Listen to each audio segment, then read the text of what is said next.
This week on Not Another Shooting Show. How did that magazine fall to the ground? Shouldn't it be in orbit around your stomach? If you're old and white, yeah, it probably was boring. Sir, you do not need to yell that loud. You suck! He's Jeff King. I'm Andy Erickson. This is Not Another Shooting Show. So, in Wisconsin this week, Jeff, a man went to a Dollar General and he shot himself in the leg. Oh, no. He wasn't trying to rob the place, though. This was not as part of a criminal act. He was actually legally carrying his concealed pistol. That's what he was doing. When the cops got there, this happened on the 8th of February. Cops got there. They found the guy. Well, he was trying to adjust his pistol while getting back into his vehicle when the gun went off into his leg. Yeah. So in other words, the guy was fat and he didn't want to sit down with his pistol wherever it was pointing. And how does he adjust and how does this happen? Well, how do you think it happened? Okay, so my brain went two directions with this. Either we've got the shittiest holster on the planet / Could be. Yep. classic no holster. But I don't think that's it. I tend to err on the side of bad technique. I think that he was drawing his gun to put it in the middle console or cup holder or on one of the magnets under the steering wheel. Yeah. And he also put his booger hook on the boom On the bang button. switch. Yeah. Yeah, and now he's got an extra hole. Waupaca, Wisconsin is where this happened. Waupaca. So no one else was injured, by the way. Name. He went to the hospital with non-life-threatening injuries. I love the last thing on this story, though. Police say there's no danger to the public. That's good. Well, of course not. That was not necessary. I'm sure some idiot reporter was like, is there any danger to the public? Like these fucking idiot just out of college TV reporters in these small markets. It drives me crazy. I have a mass comm degree from Black Hills State University, and I did an internship in television. You were this kid. I wasn't this kid because I wouldn't have asked, is there any danger to the public?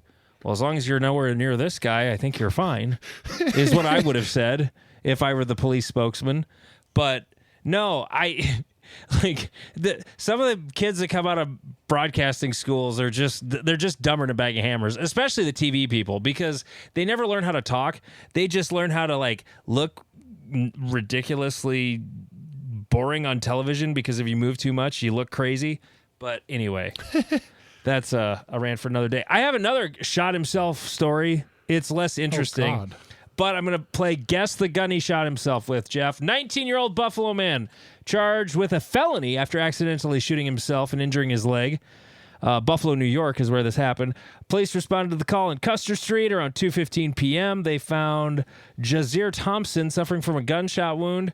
They confirmed that he unintentionally shot himself in the leg. What brand of pistol did he shoot himself with, Jeff? I'll give you options. Was it A, a Glock, B, a SIG, or C, a High Point? I mean, my first instinct with a 19-year-old shooting himself in the leg, it is a High Point. That's my first guess. Is that your final answer? That's my final answer. This guy had a High Point on him. No, it was a Glock 17. Oh, damn. Sorry, you don't win the prize. He was charged with one felony count of criminal possession of a firearm. Now, it doesn't say why it was a criminal possession of a firearm. If it was because he was 19 years old and in the state of New York, I'm guessing that's probably why. I was about to say that those two things by themselves feel like it. Because in South Dakota, that wouldn't have been a felony. It wouldn't have even been a misdemeanor. It wasn't a crime other than the reckless discharge of a firearm in public. That would have got him something. But, yeah. Well, or he was a criminal in possession of a firearm. But they didn't say that. It didn't say he was a previous prohibited person. Okay. I don't know. It's either a New York thing or it's bad reporting. My guess is that's the thing. I like the TV station news stories because they're nice and short and sweet. but Right. they lack the detail that like a newspaper story would. But those fuckers want to paywall everything, and I can't, get at it. Right. So first, before we move on with the show, happy birthday, Jeff. Oh, thank you. Happy birthday. You've been drunk since Friday, you told me. Congratulations on that. Yep. Are you drunk now? Because we were No. plenty drunk on the last show. I'm gonna curl it back. I'm gonna pull it back a little bit this week. I'm not. I by day 4 of drinking to excess, that's a little much. So I decided I would stop at 3. Yeah, it gets less fun after a while. Yeah, your sleep screwed up. The hangover. It's just building and building. Hair of the dog. That whole fun shit. Dude, after we recorded the last episode, because we ended up, here's what happened, folks. After we got done with the last show, not only did we record another show that will probably never make the air, but it might. Who knows? I haven't listened to it yet, but we were shit-faced. And we stayed up until 3:30 in the morning just talking. We had political debates. We were just bullshitting like we were sitting in the same room, but it was just literally over Clean Feed here, just having this conversation. It was ridiculous. I didn't have a drink of whiskey until yesterday. Super Bowl Sunday was the first drop of whiskey or bourbon I had since then. So, I mean, once I get started talking, I never stop. oh, and you and I are not good to get too drunk in a place where we don't have to leave. Oh yeah, no, 100%, 100%. Real quick, it was a big deal and it was a good game, but the Super Bowl was last night as we're recording this a few nights ago, so everybody's forgot it by now. The San Francisco 49ers lost to Taylor Swift and the Kansas City Chiefs in an overtime battle. That was kind of fun. But here's the thing that's sort of gun related I wanted to bring up, because I see it every year, whether it's on Reddit or Instagram or Facebook or some forum, is the aggressive apathy for the Super Bowl by gun folks. Do you know what I'm talking about? Yes, because I love this meme, but I participate, so I'm better than them. So you participate how? What do you mean? Oh, the meme is I know nothing about the Super Bowl. Our national sport is shooting.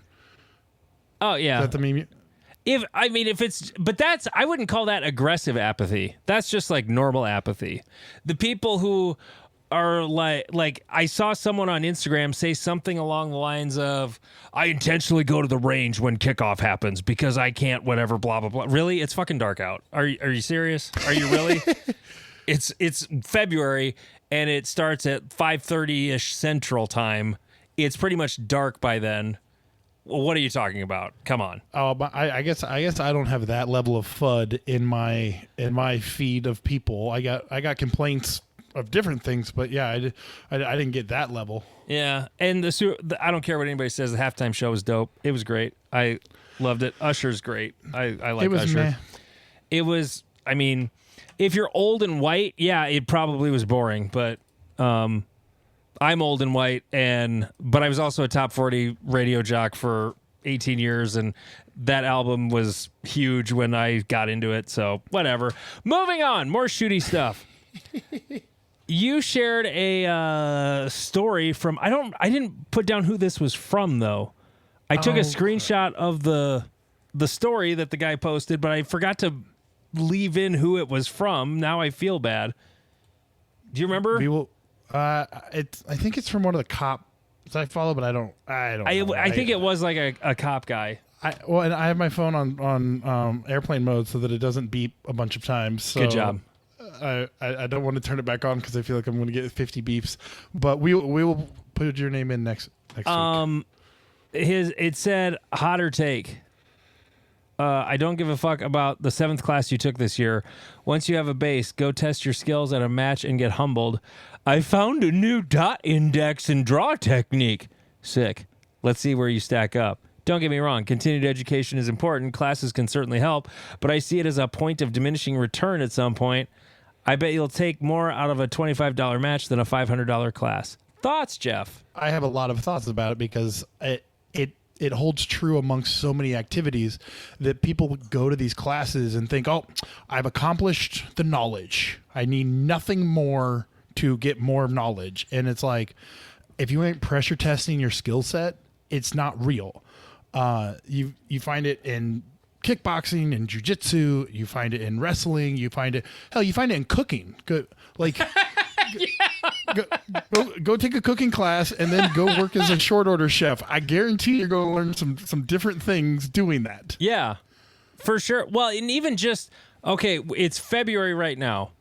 It's winter. Like, we have actual winter, although it's been a very mild winter where you and I live in South Dakota, Nebraska. But I have not shot a match since October. You shot your first match last week. Yep. So we have the knowledge. Both of us have the same knowledge we did the last time we shot a match, last fall when we were still like in season mode. But how do those matches usually go at the very beginning of the season, Jeff? They can be a bit of a struggle. Yeah. There's shooting is a perishable skill. And so making sure that you are getting those reps in is very important. And it's much easier to do that as this meme says, at a $20 match versus another $500 class where you're going to fire, 500 rounds online. Like, you're not actually like learning it. No. New things. I actually haven't taken a class. I want to take some sort of a class. I don't even care what it is or who it is, just something where I'm just sort of getting out of my own headspace and like doing somebody else's thing for a while. But I haven't taken a class, I think, since 2020. And I've still learned a lot. I mean, I am an instructor, so I'm kind of in that headspace where I'm trying to constantly learn things just kind of on my own through dry firing and practicing on my own. But there's always something to be gained from anywhere. Even somebody told me once, and it's the best advice I ever heard, you can learn something at a shitty class.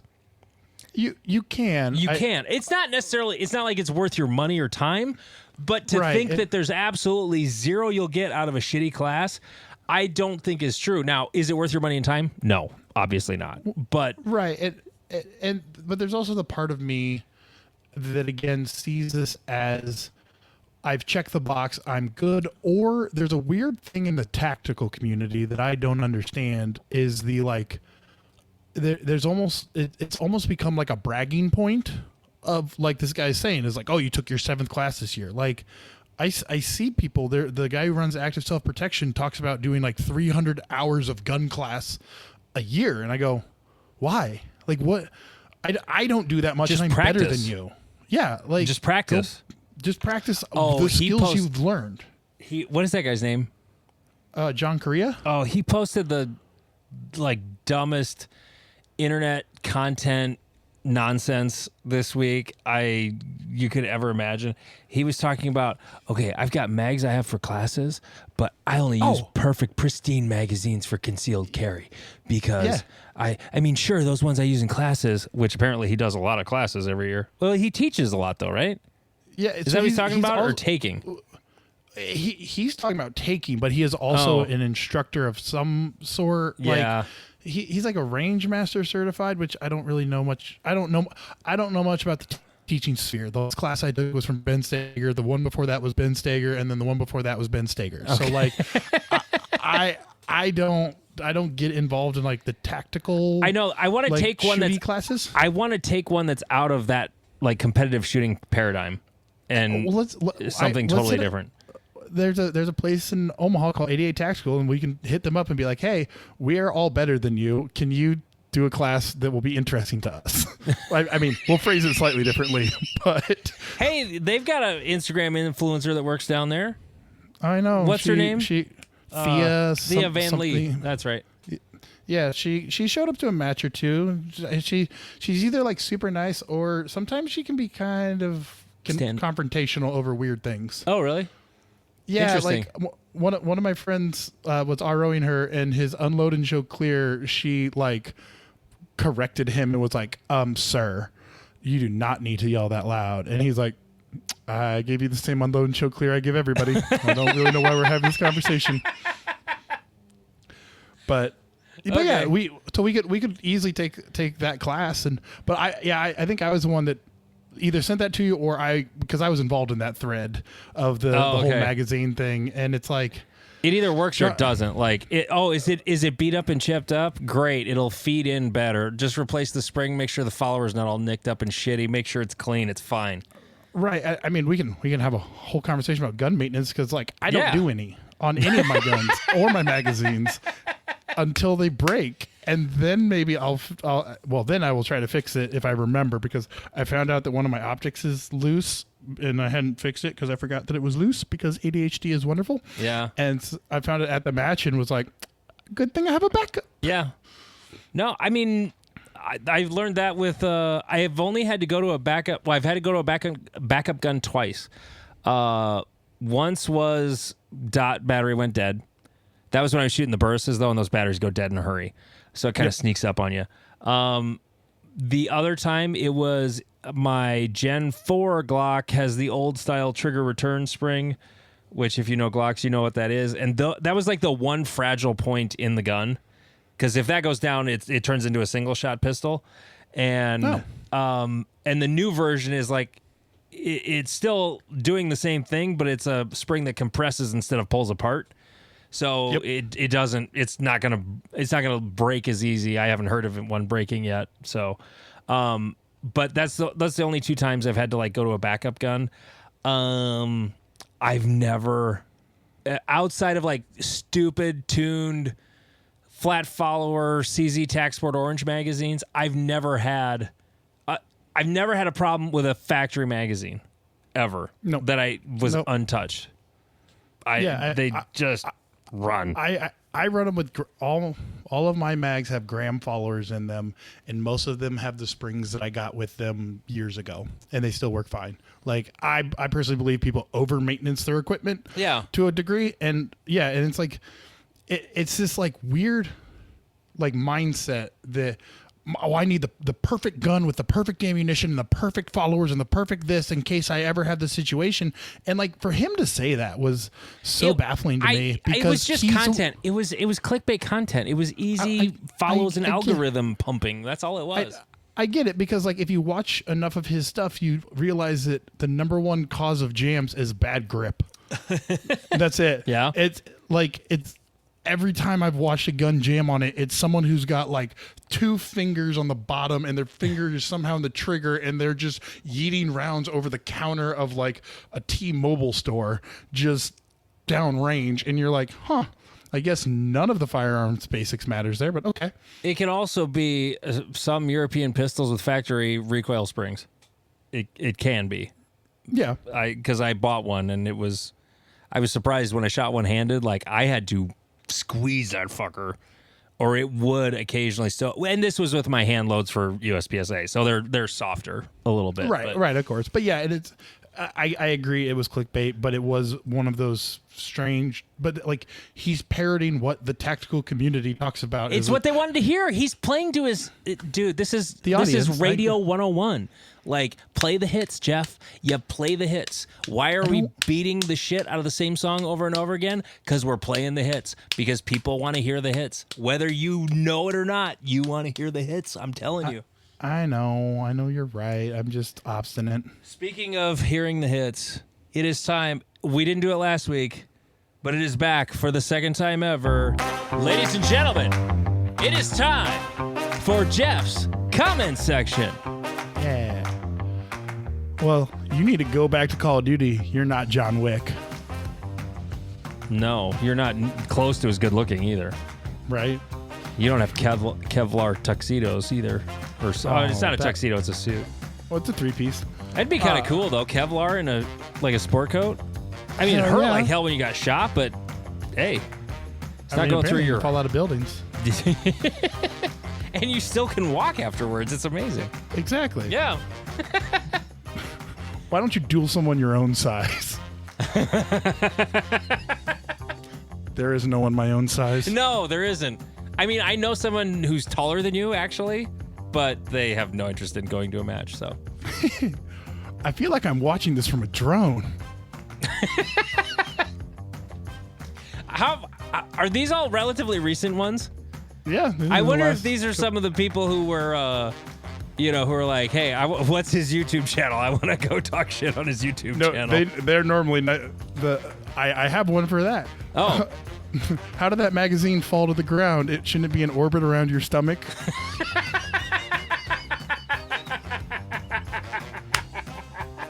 The annoying part is I had to go back and check if you could even see my stomach in that video, and you couldn't. And then his next comment was, "Love the show." Which, hello, listener. Yes, we can talk shit to our friends. That's what we learned last week. When it's your friend, no matter how tough a time they're having, tell them they suck. Yes. Is this the point of view of the ATF at a dog park?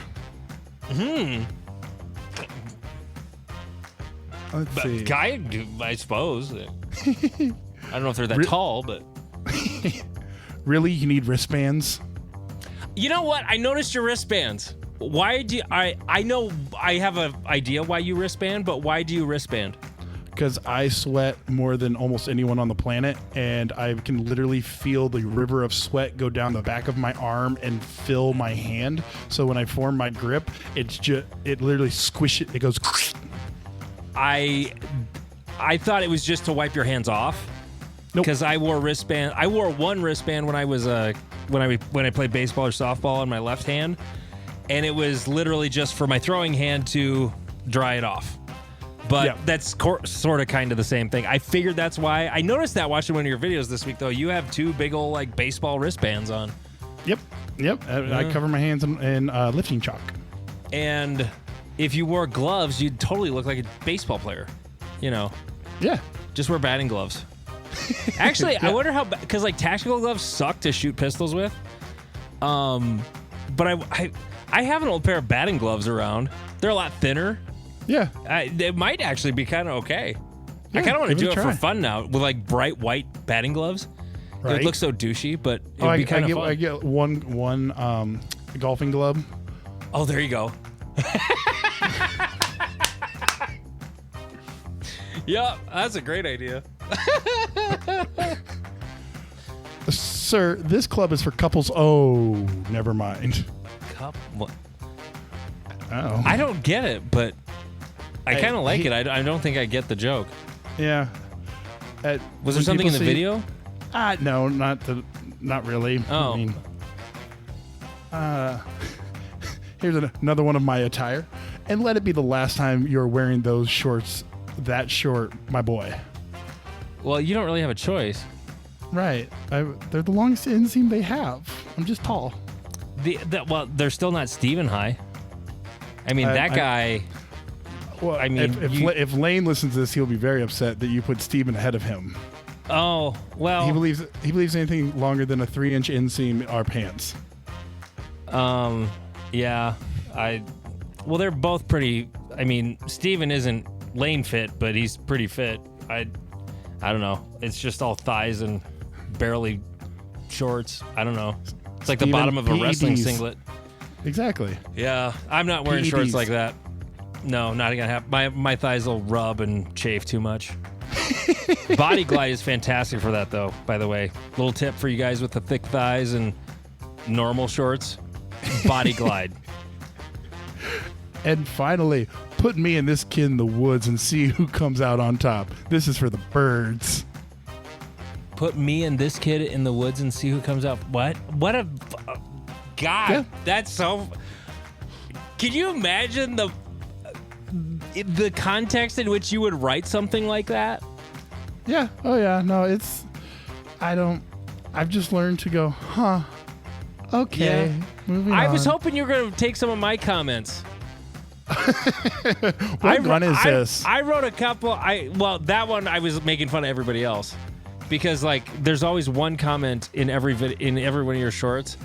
What gun is that? Or is that a Shadow 2? It's hard to tell because your hands are so freaking big. It makes a Shadow 2 look kind of small. My favorite when people are like, "Is that a Wilson Combat?" And I'm like, "What?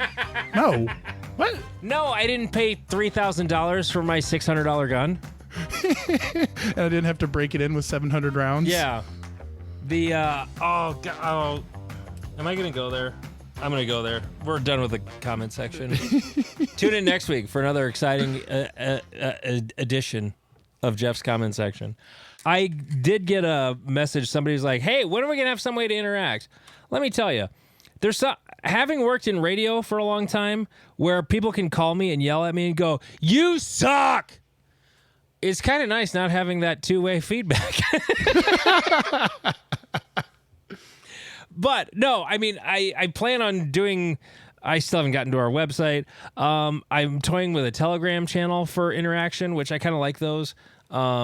You're big on the Discord. I don't know if Discord would be better to do if more people who listen to this are into the Discord. Or should we just do like an Instagram, show Instagram? Dedicated Instagram. I mean, right, and just there's DM that. the Instagram. I mean, you can already DM us. Like if you're listening to this podcast, wherever you're listening to it, in the show notes, I always put our Instagrams in there so you can find us and message us there. I also put in the Instagram of MW Activewear, so you can go check out very cool jerseys made by, she's really more your friend than mine, although new friend of mine.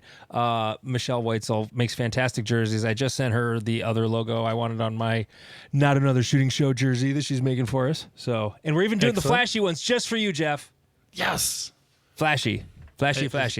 Yes, I need to make sure everyone can see me. Yep. They're good. They're way cheaper than most other shooting jerseys you can buy. Just saying. At least half the price of At techwear. least half the price. So, and if you buy lots of them for a match, let me tell you, they're even cheaper, and they come labeled with everybody's name on it in a package about the size of a pound of hamburger, and it's really slick. I have my District 3 shirt still in its package up in my bedroom right now. So, Nice. MW Activewear, go check those out. Okay, carry gun dot problem. I have the M&P Shield. I love it. That gun is so fucking good. It is just a fantastic little carry gun. It's a little carry gun, so it's not as easy to shoot as a Glock 19 or any other bigger gun for me, but it's great. In dry fire, I've dry fired it a lot. Probably spent 15 minutes 3 days a week for the last 3 weeks with it. However long it's been since I got the dot on, maybe 2.5 weeks or so. But I've had a fair amount of dry fire, mostly just draws, because that's kind of to me, that's the most important thing when you're dry firing a carry gun. Which pretty much everything starts with a draw anyway. One thing that you had mentioned, and it popped up for me, is dot guns have the added complication of getting hung up on clothing. The dot catches it, not coming out of the holster. I still have yet to get a gun part hung up coming out of a holster. The only thing that ever gets hung up coming out of the holster is my thumb. Oh, that's interesting. Well, because it's up close to your body, you can't wrap your thumb around the gun when you're drawing. Oh, yeah. I get You know, especially if it's inside the waistband. If it's outside, you can maybe get it in there. Yep. But inside the waistband, whether it's appendix or on the side, like I can't get my thumb on the other side of the gun. So it's sort of riding on the back plate. Yeah. On the draw, and I have come out and my thumb is cocked up like I'm hitchhiking, and it gets hung up on my shirt. Yep. Unless done that before. unless I yank my shirt to my throat, that can happen. Same thing with the dot, except it's going out. Right. It's not coming one out of more the sag holster. point. It's going forward. Yep. Now, I'm going to claim, USPSA pulled trademark bullshit. I should file the patent right now for a red dot optic on a micro red dot that is sloped in the front and the back. I don't disagree with the slope. I think it could help. It'll be an interesting footprint for sure. It would be a little bit longer. That's the problem. Yeah. But if they were sloped in the front and the back, that would be better. I mean, the Aimpoint Acro is not exactly a small. No, there's no device. slope at all. Right, but I'm just saying that like turning that into just a triangle. Yeah. Well, and I'm not even talking about full size ones. I'm really just talking about, because I haven't dry fired with a full size gun. I'm sure it would be the same problem with a full size dot, but this is a micro dot, a 407K, so it's even smaller. Yeah. And I'm just getting it hung up coming out of concealment. Yeah, the hang up point's a hang up point. But Yeah, it's just a tab to catch stuff. It's definitely a problem that gets downplayed by people who A, never test their skills under pressure, and B, always practice from the perfect stance and the perfect everything. I have to make myself remember to stand weird when I practice draws. Because I will just have that perfect stance all the time, whether it's with my carry gun or my USPSA rig. I have to remind myself, hey, don't just stand there perfect, because even in a match, about 50% of the time, you don't get to stand perfect. Yeah, it's one of those things that matches are great for, is forcing you to do weird things that you wouldn't necessarily think to do by yourself, and that's the beauty of pressure testing. Yep. But it is like it's one of those Reddit memes I think we've talked about before, that like, oh, you'll never catch that, like just da da da da da, and it's like, okay, maybe But I have. and then you get into like, I also wasn't wearing a coat, a sweatshirt, an undershirt, like a shirt and an undershirt at the same time, because it's -7, and I might like need to get my gun because it's -7 and there's a dude not letting me get into a warm place. Anyways, but here's the thing: if it's -7, I'm not carrying a subcompact. Like, I'm carrying a Glock 34 if it's -7, because I'm wearing a big ass coat to cover it with. I agree, but that dot can still get caught on that sweatshirt. It can, yes. And I'm really bad about doing that, not drawing from... I never wear, like, pullover sweatshirts because I hate it. I like zip-up hoodies. Oh. Because I hate pulling stuff over my head. I just always have. I don't know why. Even though I pull a T-shirt over my head every day. I was like, wait a second. Like, you make no sense. I am aware. But no, I never draw from under my light little Under Armour jacket I wear all the time, or a hoodie, or even a winter coat. I never remember to do that. And yet I'll be carrying with this giant coat on. Right. But I've never practiced drawing from it. Right. And the nice thing from the few times I have done it is that our level of like competency and like familiarity with what we're doing, like, it's just, oh, okay, this is just one more little layer. But people who don't have a high level of skill, that can be a major deal. And it's like, okay, if you're going to wear a Carhartt, do some Carhartt shit and practice with your gun. Yeah. No, I did a private class for four buddies they're all farmers, and one of them was wearing a big heavy Carhartt hoodie. And after a while, I was just, and it was oversized for him. It was just a big bulky thing, so he could put more layers under it.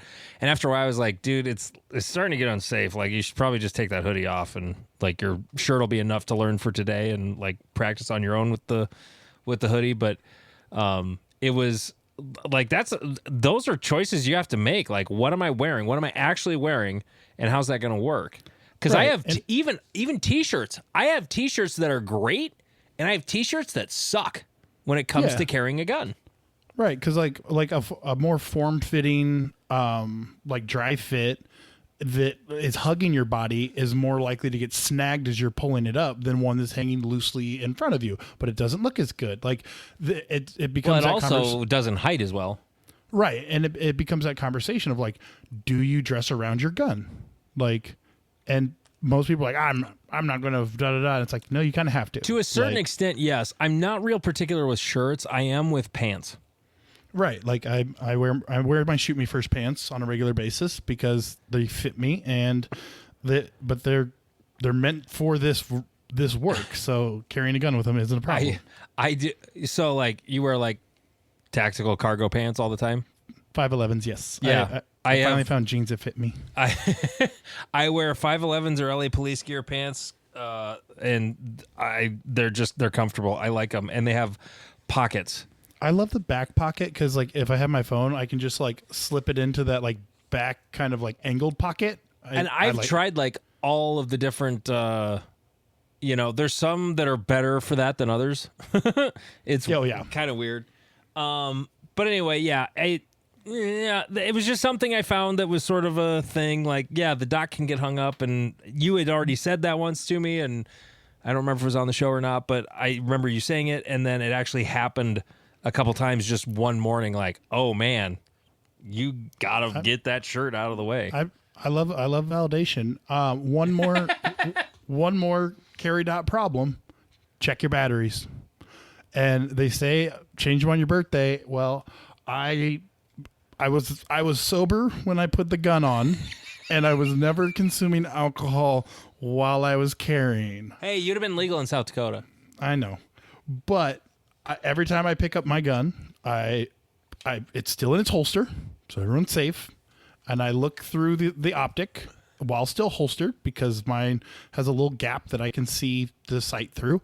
And I went to check the dot was on, and it was not, and it wouldn't turn on because it's probably out of batteries because reasons. And so it's nice when it dies right when it's supposed to be getting changed. But going back to that lack of preventative maintenance, this is a good reminder that now I have to go buy those stupid batteries in the stupid container that's the hardest to to get out to replace the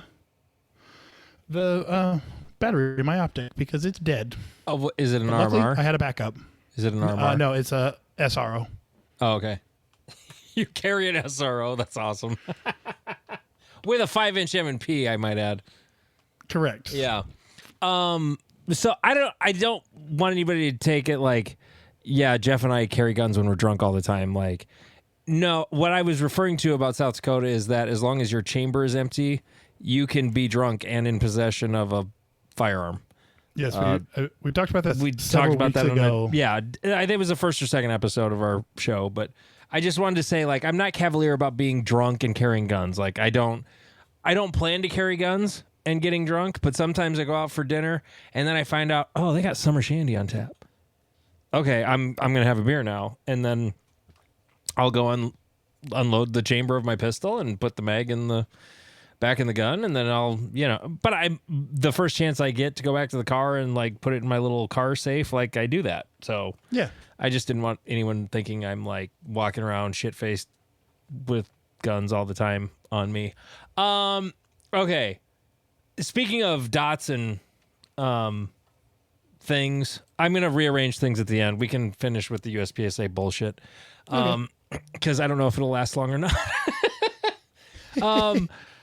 There was a thing I saw on Reddit, and I didn't really get into the thread itself, but it was something I get asked teaching, because I teach like primarily newbies. I don't teach like competition shooters. It's mostly people who are relatively new to shooting handguns.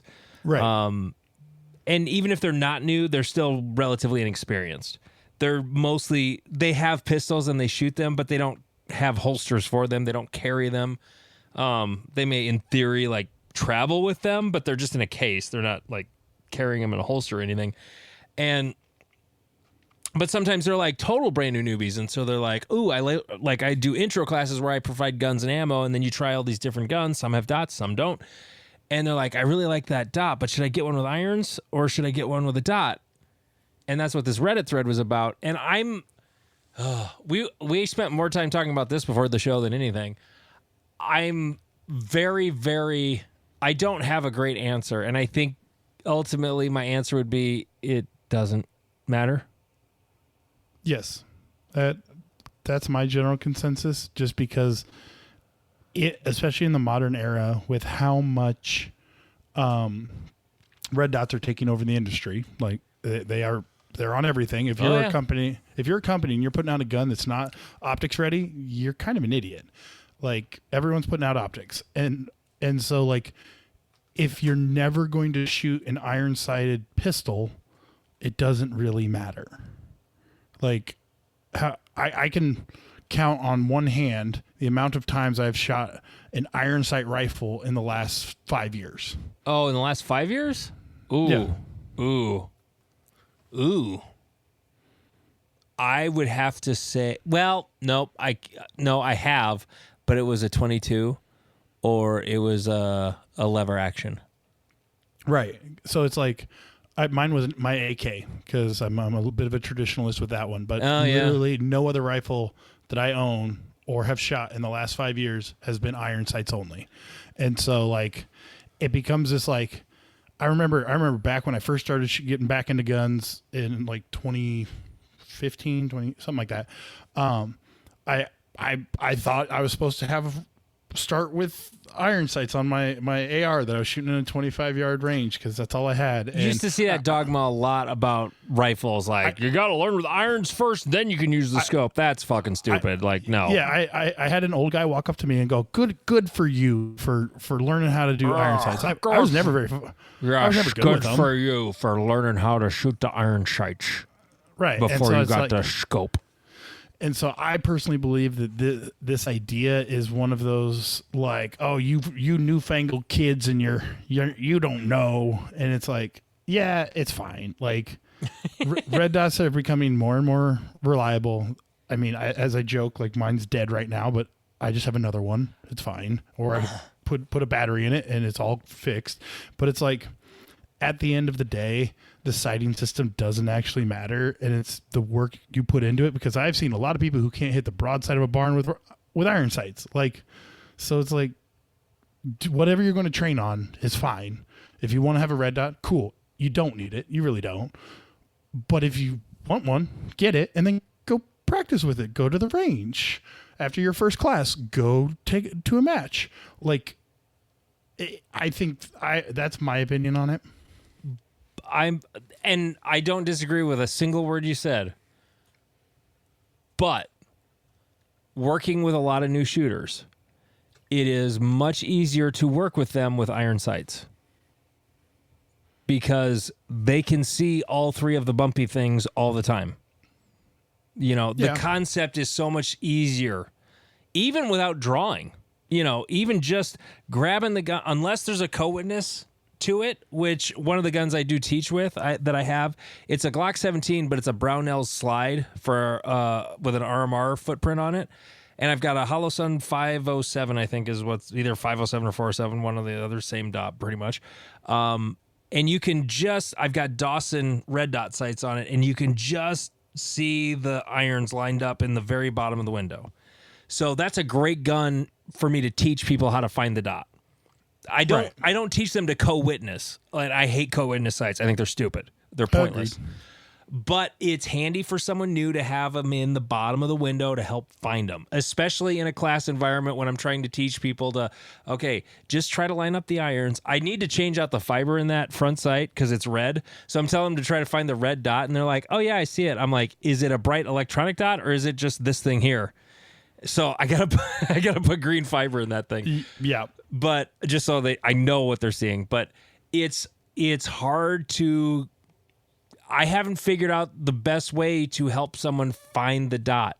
I mean, I have a way where I'll say, like, try to line up the irons as if you're going to line them up, and if you keep putting the muzzle down, then that dot will show up. That's a very interesting take, because like I'm thinking about it now, is like I don't know how I teach someone to find the dot. Like I've just built an index with no concept of like building it. That's where I'm coming from. That's why I think there is value in shooting iron. I don't think shooting them first. I think shooting them also. I can see shooting them also, or I think there's another part to it, is like, and I'm going to test this because I have a lot of people who want me to teach them how to shoot. That in a class setting where it's kind of, 4, 5, 6 people, I can definitely see how for the instructor it's way easier. But I'm going to be interested. I'm going to test it. I only have 2 guns with iron sights, so that'll be interesting. Is one of them a 1911? No, I don't own a 1911 anymore. I almost threw mine over the berm at Grand Island because it malfunctioned a lot. Yes, because I have a modern grip, and if you have a modern grip, that doesn't really work. No, with 1911s, it doesn't work very good with those, because your thumb likes to retard the slide.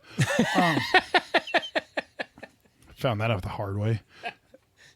That's why it's always an old guy who wraps his thumb around the back, and that's why I have Band-Aids, copious amounts of Band-Aids when I do classes. It's always an old dude, always. I found a video of my ex shooting one of my guns, and I saw her fingers. And I'm like, why didn't I correct that? Jesus. Yeah. Like, there was a video. My old morning show co-host, I took her to a new range that opened up in Brookings, and I didn't know shit at the time. Like, I mean, compared to her, I was an expert, but looking back, it's like there's a YouTube video, and it's cringy. Like, I'm kind of embarrassed by it, but like, I knew how to hold the pistol, but I didn't know how to teach it. And that's another thing too, is like knowing how to teach something. I found out when my daughter started driving, and I had to like ride with her. She had to do a certain amount of hours with parents, and we had to log them, to take to the DMV when she got her restricted permit. It's weird in South Dakota. Kids can drive at 14 after driver's ed in 6 months. It's yeah, we're crazy here. But I found out when in teaching my daughter how to drive, I don't know how to teach someone how to drive. Right. I don't know how to do. I know how to teach somebody how to shoot a pistol because I've done it a lot. Like I do it professionally, but it was such an eye-opening moment as somebody who teaches. Like, Yeah. just because you know how to teach doesn't mean you know how to teach anything. You know, Well, yeah. I was fucking clueless. Yeah, it's one of those deep understanding things that like it's. But it's I like have you'll- deep understanding of how to drive, but I don't know how Right. to teach how to drive. Right, how to teach it. Just like, well, like I was going to say, it's like Wayne Gretzky understands the sport of hockey better than any human being on the planet, but he's a terrible coach. Like, they never really did very good. And it's like learning how to be a coach and then learning how to be a coach for specific things is like going to be more difficult based off of like how you pick it up and like how much thought you've put into all the things that you're doing. and just the order, you know, of things. And something like teaching someone how to drive is so much different than teaching someone how to drive or how to shoot a pistol because, okay, she knows how to make the car move. Yeah. You know, like one pedal makes it go, one makes it stop, one makes it go lefty, righty, you know, and that's pretty much the whole thing. Oh, gear on, off, backwards. There you go. But when it comes to the out on the road, what are you doing while you're on the road? I didn't have a process for that to explain to her, like how you should do that. And part of it is because you've been subconsciously doing the task for so long Right. that you, because like I picked, so I've been kickboxing for 10 years but I took a small break, and coming back to like teach people, I remembered how to do the task, but I forgot how to teach the task. Yeah. And so there have been times, and my students could tell you about them, is where literally in front of the entire class, I'm like, how would that work? Like, oh yeah, okay, good. And like, I have to like break it down in my head to like remember how to teach it for them to understand it versus like, okay, you just do this and this. Whereas like you've been driving for what, 30 years? Like you've built all of these connections, these subconscious reactions that you don't even think about anymore. So now you'd have to go back and like re-dig them up and go, oh yeah, this is why I do Yeah. that, or this is what I do. Versus like, as you said, you've gotten good at shooting a handgun in the last 4 years. Like, so the information is so new. Well, it's been a longer process than that. I've also been teaching longer than that. Like I started teaching the permit classes like in 2016, but I did I knew how to like hold a gun and hit stuff, like go pew. Yeah, so pew. you're most Like I knew most how to instructors. do that. I was your average NRA pistol instructor, yes. Except I was the only guy in that class that understood I wasn't learning anything about shooting a pistol in that class. I've been told that class is more like, hey, make sure you get the money up front. Yeah, exactly. That's the best thing that came out of the class was the instructor said, get paid up front. don't get paid the day of because no one will show up. And it's so true because people who pay money, I have a list. Like with my business, if you pay for a class, like you'll get your class, but I don't do refunds unless I have to cancel it because I have to cancel it. Like the only time I've ever had to cancel and gave refunds was when my dad died. That's it. That's the only time I ever had to do it. And because that wasn't weather, which is out of my control. I mean, honestly, my dad dying was out of my control, but it was just like, whatever. I didn't care. You eat it. Yep. Yeah, I just ate it. It was fine. But the when he said get paid up front because people don't show up, I have probably somewhere in the last 7 years, well, actually almost 8 years now, I have about 30 people who have paid me for a class and never showed up. Yep. And it's amazing to me, you know. And the classes range anywhere from like $80 to $125 that they paid, and they still haven't got back in touch to get their class. Like if somebody did it in 2017 and they're like, hey, I bought a class back then, I have a record of it. I'm like, yep, sure, go ahead. Yeah, it's a funny thing is people just kind of write off dumb shit. Like, and I mean, we've all done it. I remember I still have an email from Stonebridge Gunworks because I messed up several of the. You said this last week when you were drunk. Oh yeah, the first generation optic covers. I just never sent them back. Like I don't know. I just never got around to doing it. And so, there's $30 that I never Yeah. took advantage of getting. Like, and he's a good dude. Like, you totally like changed him out. But now it just feels kind of weird to be like, oh, hey, remember I messaged you like a year ago or 2 years ago about this? Can I like do that? Like, I would just be like, I've written it off. You've written it off. Let's just move on. Yeah, let's move on with our lives. Something I didn't put in the rundown, but it came in the mail today. I need to tell you about how I did a bad thing. Well, it's not You bought a bad. 10 millimeter? I didn't know. No. See, this is another one of those projects that's in the way of the 10 millimeter. So I think I've mentioned before, I own a CZ Tac Sport Orange that I shot Yes. in limited in 2019. And you know what? That is a really fantastic pistol. It is. It's a great gun. It shoots. It's the best shooting pistol I have. Yep. The trigger got down to 3/4 of a pound, so I had to put a new hammer spring in it so it would get up over 1 pound. Those things come from the factory crazy light. I think it was about 2 when I got it, and as it broke in, it just kept getting lighter and lighter and lighter. I'm like, Jesus. But it's a 40 gun. Yeah. And I have no interest in shooting limited, even though I still have about 1,000 rounds of 40 from back then. I also ordered today because CZ's website is kind of stupid and it wouldn't let me buy anything. Like, I filled out the credit card info and it wouldn't go through, and like my bank's not hitting me with a thing like, hey, is this you or whatever? It just wasn't working. So I had to call them, and then it was still in my cart and they processed it and it was fine. So thank you, Blake. Thank you, Blake at CZ, for helping me, because for whatever reason my card wouldn't go through. It didn't decline either. It just wasn't working. But Yep. I also ordered a 9mm barrel and 3 magazines. Hell yeah. So here's why. Like, I think limited optics as a division is stupid Correct. as written currently. Correct. Some things could be done differently to make it differentiate from carry optics more, and I would love it if that happened.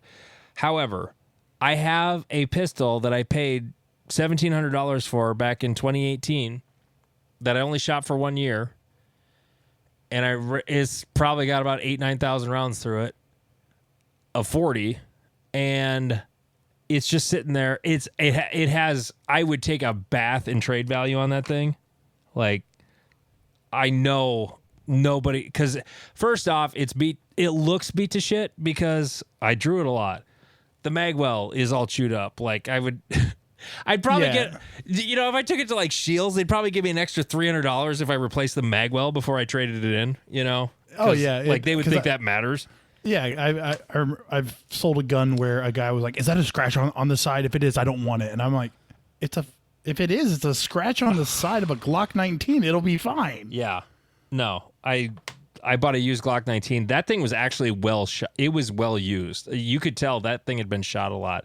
The guy had been at like the gun store here in town, Gary's Gun Shop. They have an indoor range, and just down the street is another gun shop, and he ended up trading it in there and getting a different one.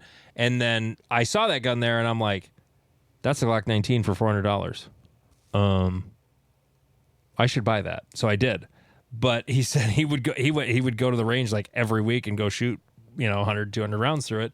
And Yeah. you can tell he went to the range and shot 100 and 200 rounds through it for about 8-10 years or however long he had it. I mean, good for him. Yeah, it was a good gun. But I have a Tac Sport Orange. It cost $1,700 back. I traded in my M1A for it. That was the gun I got for the M1A. Nice. No, I missed that rifle. Well, I kind of regret it. I'll give you like $350 for the Tac Sport, and you can go buy an M1A. Oh no, for $350. Oh, fuck you. Like, no. So I ordered the parts to convert it to 9mm. I have a buddy who's not a buddy, but a guy I know who helped me organize a class. I'd call him a buddy. He's a gunsmith, and he's gonna fit the barrel for me. And I got a dovetail mount in the mail today from EGW. And I'm gonna have him do that too, because that's gonna require fitting, and I'll screw that up. So I'm gonna have him put that on there and fit the barrel. And I have a bunch of 40 mags, and the CZ custom extensions for those mags are definitely the best. And so I'm gonna use those off of my old 40 mags. And I'm gonna mess around with it. I can't wait to shoot a 9mm through that thing though. Seriously, because go ahead. They're fun. I've wanted a Taxport Orange for a really long time, and like Such a good gun.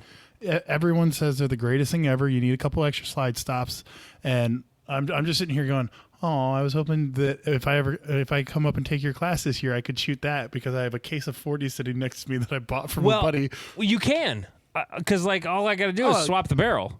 Oh, that's what's all the it nine? takes? As far as I know, I'm gonna try without messing with the extractor. I haven't What looked about the if recoil spring? Do you think you might need to Oh, replace I've that? got a bunch of those. Like I got like the kit from I think it was Cajun Gunworks. I had the kit of like okay. different Yeah, weight yeah. recoil springs. So I was running, I think for 40, I think I was running a 13-pound in it.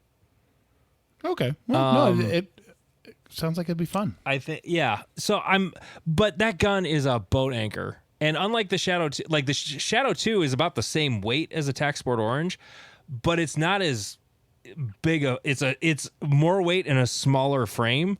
The Taxport Orange is a significantly bigger gun. Like if you just pick one up, like, oh yeah, this is bigger. Like it's longer. It doesn't have a rail. It's just a full dust cover going all the way out. So the weight is spread out a little more. It's a really they're a really nicely balanced gun. Really. They're fantastic, but it was a 40 gun and I don't want to shoot limited and my eyes are old and irons are hard. So, Right. so I'm going to throw a dot on it and I'm going to mess with it and shoot 9mm pea shooter rounds out of that thing and watch it not move and have some fun with it. And I have a feeling I'm going to be like most guys as they get older, like they just keep creeping closer and closer. I actually considered getting a threaded barrel for it because I'm just going to turn that into an open gun someday because that's what guys do when they get old. They go to the open gun. Well, So could you just put a Checkmate barrel on it? Do they use the same frame? I think it's close to the same frame. I don't know for sure. I think that the Checkmate is a little shorter, like length. I don't think it's as long a frame. I could be completely wrong. I have no idea. It shares a lot of parts with the Taxport. Like they're kind of the same thing, but I might be mistaken just because of the comp. I don't know. The slide and dust cover might be shorter. I could be totally wrong on that, but Okay. I think they're a little shorter, and then the comp is after that. But it could also be exactly the same thing. But they do make like a TSO threaded barrel, so that'd be fun too. But Oh, you should definitely get a 9mm suppressor and then make the longest pistol. Oh, God. ever.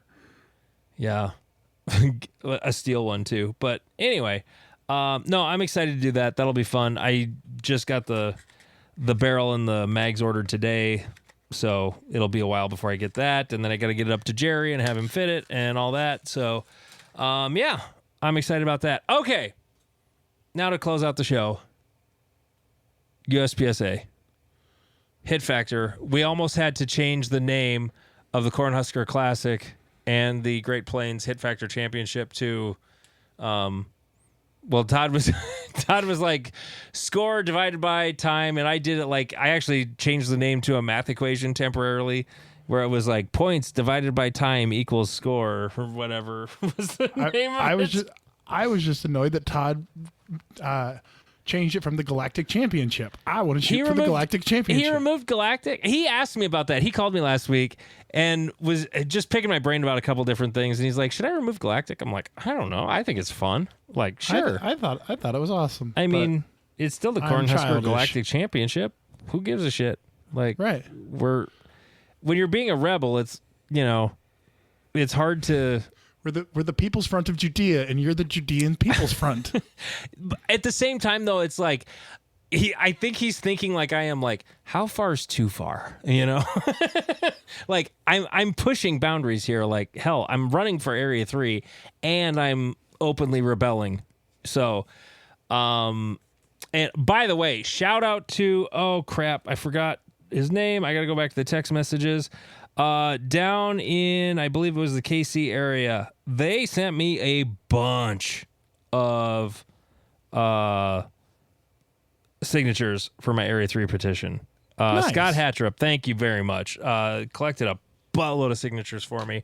shout out to you guys. I got a bunch from actually Scott Arnberg. He brought a petition to the match in Iowa. Again, I'm still hoping that Scott ends up back in there through whatever Ben and Yeeman and everybody else can get cooked up, and Frank for the next board meeting.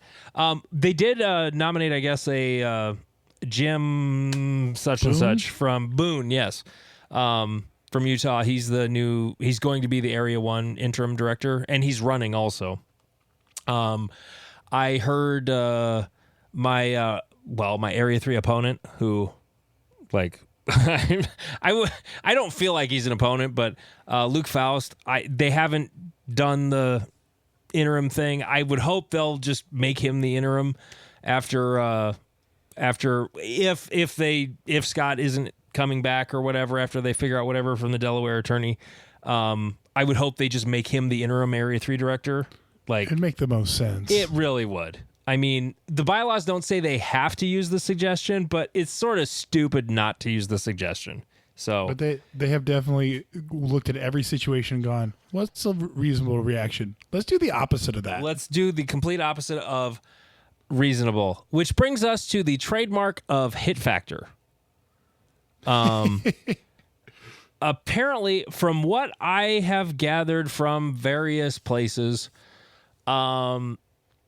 this was not necessarily, it probably involved some board members, but certainly not all board members. And it probably goes back farther than the first of the year, which would mean Yeeman and Ben Berry would have had no possible way of being in on it. Not that they would have been anyway. Frank had no knowledge of it prior to this, but they filed for a trademark. They filed for it. They filed for a trademark for Hit Factor as a scoring, as if they owned Hit Factor. Now, there was a bunch of problems with this. Most notably, Hit Factor, hitspacefactor.com is now gone. Or was it org? I don't remember that part. I think it was org. They had a website. No, they took it down. That website's gone. I actually, after they did that, I went and registered hitfactor.us and hitfactor.co because I got them for like $2.99. But buyer beware on .us domains. Your info is going to be public. And I have been getting telemarketer calls like fucking crazy because I made the mistake of putting my actual phone number in there. God damn it. So don't do that with a .us ever. Like, lie about the number. But anyway, they filed for a trademark and they put all this stuff in as evidence. And I don't know the legal. I saw Godbold. What's his first name? Bill Godbold from Area 4. He had posted in there how pretty ridiculous it is. It's not a thing that's going to happen because it's been around way longer. There's other companies that use it, like there's Hit Factor clothing. I think that's the actual hitfactor.com is that, if I recall right, is the clothing. Oh, no, it's something totally different. It's like games. It's like a gaming website, hitfactor.com. Oh, yeah, I could definitely see. Okay. Some game you play, maybe. And then there's the Hit Factor clothing line, like whoever does that. Is that the Nelsons? Is that theirs?